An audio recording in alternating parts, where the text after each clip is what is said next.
Joe, I can't wait to hear what's been going on in Kansas City. I guess there should be a buzz, but the pick is already in, but it's only inside of the organization of the Carolina Panthers. What's been the buzz so far for the team that's been on the clock since March 10th of 2023?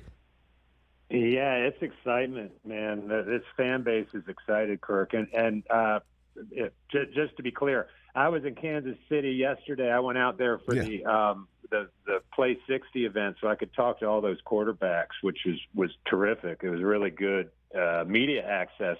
But then I flew back to Charlotte. I'm covering the draft all weekend from Bank of America Stadium, and they're having a draft party tonight.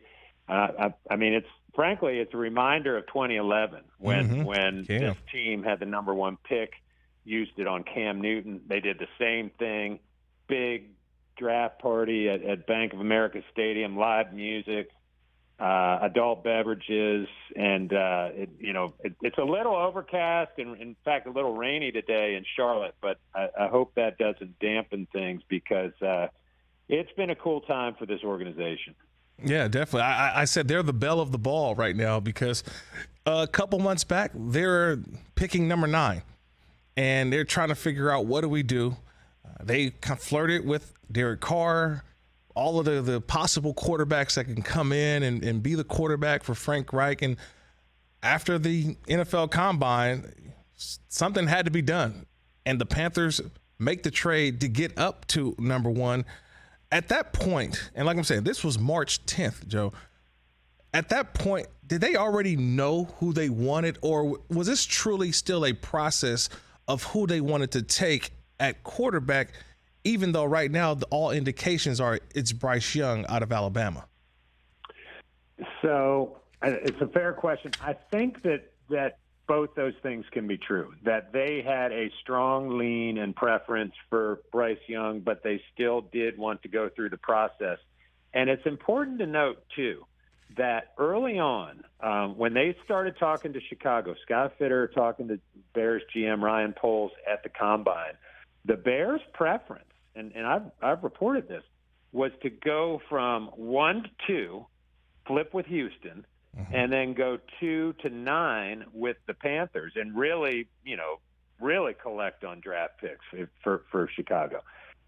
So at that point, and the Panthers were okay with it at that point. And so that tells you they were good with 2 quarterbacks, which I believe to be C.J. Stroud and Bryce Young.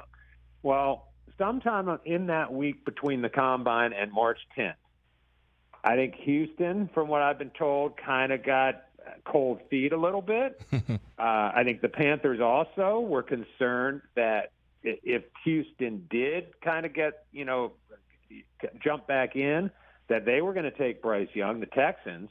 And so Scott Fitter gets the deal done. They had to include DJ Moore, who's a very good player, and it's going to potentially hurt the development of presumably Bryce Young a little bit, or at least take a weapon away from him. But you said it, Kirk, man. This was a move the Panthers needed to make. They have been on that veteran quarterback merry-go-round with as soon, basically, from the moment Cam Newton's health started and injuries started to unfortunately play a part in the end of his time here. So that even when Cam was still around, they had a year where they played Kyle Allen and Taylor Heineke. Then it was Teddy Bridgewater. Then it was Sam Darnold. Then it was Baker Mayfield. Like, it was time to do something, and I think Bryce Young makes a lot of sense if you can accept the size piece of it. Catch the Rich Eisen Show every single day on the Roku channel, 12 to 3 Eastern, for free.